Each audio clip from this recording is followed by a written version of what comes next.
Pinabulaanan ni dating Pangulong Joseph Estrada ang posibleng pagsasanib puwersa ng mga partido nila ni Senator Benigno Noynoy Aquino. Wala raw silang balak makipagkasundo sa ibang partido, lalo ang kapalit ay ang pag-urong ng kanyang kandidatura. Exclusive, nagpapatrol Cheryl Mundo. Marihing itinanggi ni dating Pangulong Joseph Erap Estrada ang usap-usapang nakipagkasundo siya sa Liberal Party at hindi na siya tatakbo sa 2010. Ang kapalit di umano ay pagtakbo ng anak niyang si Senador Jinggoy Estrada sa ilalim ng Liberal Party. Sabi ni Erap, imposibleng iatras niya ang kanyang kandidatura. That's only intrigues and black propaganda. Tuloy na tuloy, hindi tayo matas lalo na sa laban. Nanindigan naman si Senador Estrada na tatakbo siya sa ilalim ng kanyang partido. Bukas daw si Estrada sakaling alokin siya ng LP na maging guest candidate nila, pero dapat walang kapalit. Isang bagay lang daw ang pwedeng magpaatras kay Erap. If he gets disqualified by the Supreme Court. But kami naman, we're hoping na hindi siya madi-disqualify. And we're prepared for that. Nilinaw naman ni Senador Noynoy Aquino na walang pagpaparamdam sa kampo ng mga Estrada. Pinaghahandaan lang daw nila ang posibilidad na ito at bukas ang kanilang pinto para kay Senador Jinggoy. Sabi ko ako, wala akong problema kay Senator Jinggoy. No? Pero yun nga, may consultations rin kami ginagawa sa aming mga samahan. Dagdag pa ni Erap, handang-handa na siyang sumabak sa kampanya. Lalo na't sa huling executive check-up niya noong Setyembre, lumabas na malusog siya at walang kahit anong sakit. Yung puso, baga niya at saka ibang parte ng katawan niya malakas pa, normal na normal pa. Kahit siguro, libutin pa niya ang buong Pilipinas uli, pwede pa. Kampante si Dr. Acosta na hindi magiging problema ni Erap ang kanyang kalusugan kapag nag-umpisa na ang campaign season. Cheryl Mundo, Patrol ng Pilipino.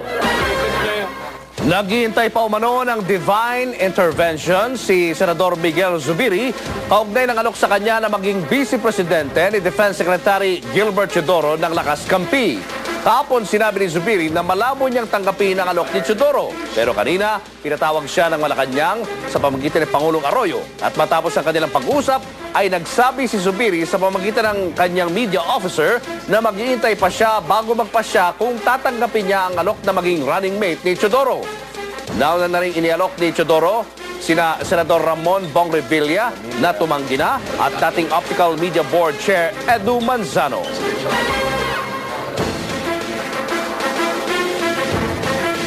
Sa ilang pang mga tampok na balita, muling nabuo ang pamilya Pacquiao para sa nalalapit pong laban ni Manny kay Miguel Cotto.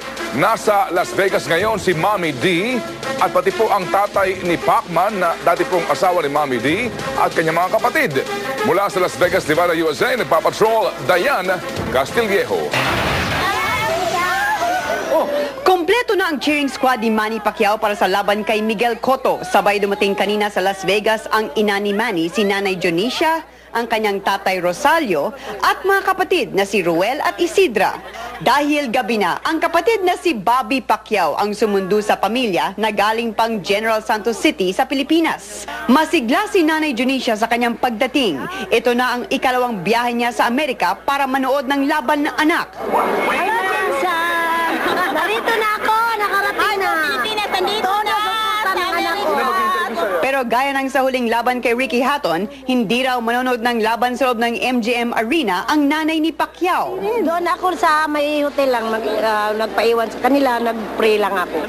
Excited naman ang tatay ni Manny at kapatid na babae na nakarating sila sa Amerika. Ito ang unang pagkakataon na mapapanood nila ng live ang bakbakan ni Manny. Masaya daw siya, masaya.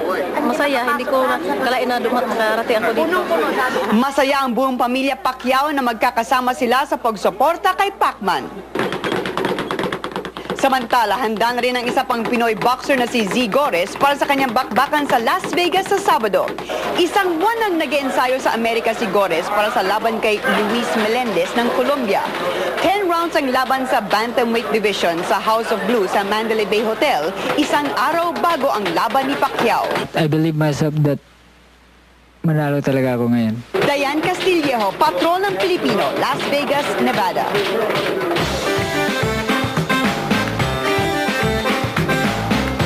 Tuloy pa din ang good weather sa buong Luzon sa kawalan ng low pressure area sa buong bansa. Mainit sa tanghali sa Metro Manila at napakaliit na posibilidad ng pag-ulan. Katamtaman ng lamig sa umaga sa 22 degrees Celsius. Komportable naman ang lamig sa Baguio sa 16 degrees Celsius. Maganda rin ang panahon sa natitirang bahagi ng Luzon. Makulimlim naman sa Visayas, maaaring umulan sa Iloilo, Aklan at Bacolod. Maaari din magkaroon ng mahinang thunderstorms lalo na sa hapon. Mostly cloudy din sa natitirang bahagi ng Visayas. Tuloy pa din ang makapal na ulap at ulang dala ng pagsasalubong ng amihan at easterly wind o wind convergence sa Mindanao. May 60% posibilidad ng pag-ulan sa Surigao, Cagayan de Oro at Zamboanga. Asahan din ang occasional rains o paminsan-minsang pag-ulan sa natitirang bahagi ng Mindanao. Kaunting kaalaman, naramdaman ng lindol sa Northern Mindanao kagabi. Ayon sa Philippine Institute of Volcanology and Seismology o PHIVOLCS, nagkaroon ng 5.9 magnitude na lindol 9 kilometers east of Surigao City. Malakas na intensity 6 ang naramdaman sa Butuan City, intensity 4 sa Surigao, intensity 3 sa Dinagat Island, nakaramdam ng mahinang intensity 2 sa Camiguin, Davao, Cebu, Tacloban at iba pang lugar. Ang lindol ay di kayang mapredict ng kahit na sinong siyentipiko dahil ang Pilipinas ay nasa earthquake belt tulad ng Japan. Dapat ay lagi tayong handa sa malalakas na lindol na maaaring mangyari kahit kailan. Ito po si Kuya Kim nagsasabing sa bawat pagsubok ng panahon, laging tatandaan na ang buhay ay weather lang. Muling nagharap ang Ateneo at Lasal pero sa halip na sa basketball court, nagtuos ang magkaribal na universidad sa Mixed Martial Arts. Tinumog ng mga estudyante ang taunang Universal Reality Combat Championships, University Challenge.